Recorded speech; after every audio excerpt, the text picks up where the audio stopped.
지난 1년 많은 관심과 애정으로 국회의장의 활동을 지켜봐 주신 언론인 한 분 한 분께 가슴 깊이 우러나오는 감사의 말씀을 먼저 올립니다. 저는 취임 일성으로 협치와 통합의 국회, 일 잘하는 실력 국회, 미래를 준비하는 국회를 나아갈 방향으로 제시한 바 있습니다. 세 가지 모두 신뢰받는 국회를 목표로 한 것입니다. 이를 위해 강도 높은 국회 개혁을 추진해 왔습니다. 국민 눈높이에 맞는 국회를 만들기 위해서 특수활동비를 대부분 폐지했습니다. 70년 국회 운영에 획기적인 변화를 가져온 개혁이었다고 자부합니다. 취임과 동시에 국회 혁신자문위원회를 구성해서 국회 사무처의 인사, 예산, 조직을 전반적으로 살피면서 혁신 작업에 매진했습니다.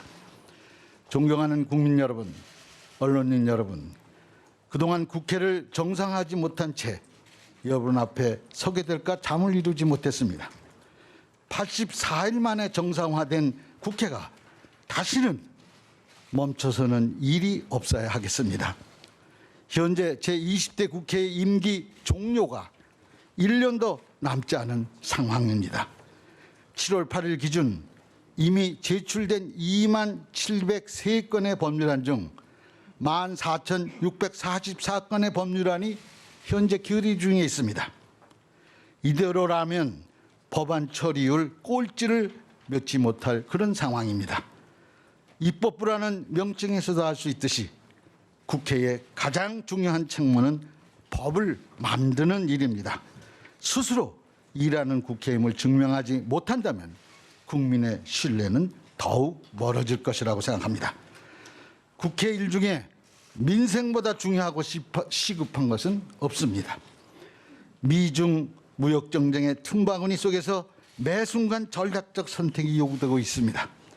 더욱이 일본의 수출 규제로 한국 경제에 악영향이 우려되는 그런 상황입니다. 시급한 추경 처리는 물론 경제 위기 상황에 초당적인 대응을 촉구합니다. 해공 신익희 선생은 서로의 주장이 다를수록 타협하고 절충해서 타협점을 찾든가 설득으로서 상대방의 동의를 얻어서 일을 처리하는 것이 바로 민주주의다라고 하셨습니다. 설득하는 것이 리더십의 요체임을 분명합니다.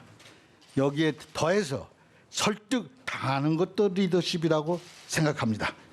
제20대 국회가 최악의 국회라는 오명을 쓰지 않기 위해서라도 여야가 양보하고 협조하며 경제항하기를 기대합니다. 여러분, 국회가 국민의 신뢰를 회복하려면 자정 노력이 선행되어야 합니다. 그럼에도 윤리특위 활동 기간이 연장되지 않아서 윤리특위가 없어진 상황입니다. 더욱이 아직도 38건의 징계안이 소관위원회도 없이 방치된 상태입니다. 국민 눈높이에 턱없이 부족한 처신입니다. 윤리특위의 활동은 자정노력과 개혁의지의 리트머스가 될 것입니다. 즉시 윤리특위를 재거당하는 동시에 상소라 복원을 위한 국회법 개정 협의에 나서주기를 촉구합니다. 언론인 여러분, 지난 6월 30일 판문점에서 남북미 정상이 한자리에 모인 장면을 감동적으로 지켜보았습니다. 4.17 남북 정상회담에 이어서 전쟁의 상징이던 판문점이 평화의 상징으로 다시 한번 거듭나는 순간이었습니다. 한반도 평화 프로세스의 중대 전환점이며 멈칫해 보였던 북미 협상 재개의 모멘텀이 조성되었다고 생각합니다. 이를 계기로 남북 관계에게도 새로운 전개가 마련되어야 하겠습니다. 북미 협상의 성공을 위해서도 북미 남북 관계의 병행 발전은 필수적이라고 생각합니다. 이러한 관점에서 입법부 차원에서도 여건을 만들어가면서 국회 방북단을 추진할 생각입니다. 지난 8일 원내대표 회동에서 이러한 구상은 빠른 시일 안에 구체화하기로 의견을 모았습니다. 정부와도 긴밀히 논의해서 공식화하게 되면 북측의 전향적인 답변을 기대하는 바입니다. 존경하는 국민 여러분, 언론인 여러분, 저는 지금의 국회의장이라는 임무가 정치 인생의 활용점정이자 마지막 무대라는 각오로 하루하루를 임하고 있습니다. 저의 정치는 자유로부터 시작되었습니다. 그 시대에는 마음껏 말할 수 있는 자유, 주장할 수 있는 자유가 간절했던 그런 시기였습니다. 프랑스 사상가 볼테르의 말로 전해지는 나는 당신의 주장에 반대하지만 당신이 말하는 자유를 위해서 언제든지 죽을 수 있다는 문구가 가슴을 뜨겁게 했던 그런 시대에 저는 정치를 출발했습니다. 보수는 자유의 가치를, 진보는 평등의 가치를 원조로 합니다. 역사적으로 동서고금을 통틀어 언제나 지키자는 보수의 사람들이 30%, 고치자는 진보의 사람들이 30% 있었습니다. 중간의 시각 40% 사람들의 선택과 심판에 따라 체제가 바뀌는 것이 정상적인 사회입니다. 진보와 보수의 양날개는 건강한 사회를 지탱하는 힘이기도 합니다. 한쪽이 없어진다면 바람직하지도 희망적이지도 못한 세상이 될 것입니다. 진보와 보수를 성과 악의 이분법으로 구분하는 것은 나쁜 정치입니다.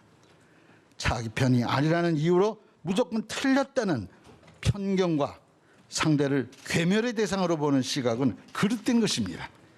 진보는 도전이고 보수는 품격입니다.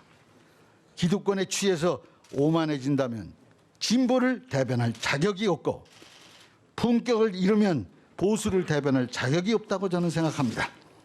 각 정당이 저마다 목표로 하는 진보의 가치 또는 보수의 가치를 대변하는 세력으로 인정받는 데 매진해야 할 것입니다. 우선적으로 정당 스스로 자신과의 싸움인 정치개혁에 적극 나서기를 바랍니다. 성숙한 한국 정치를 기대합니다.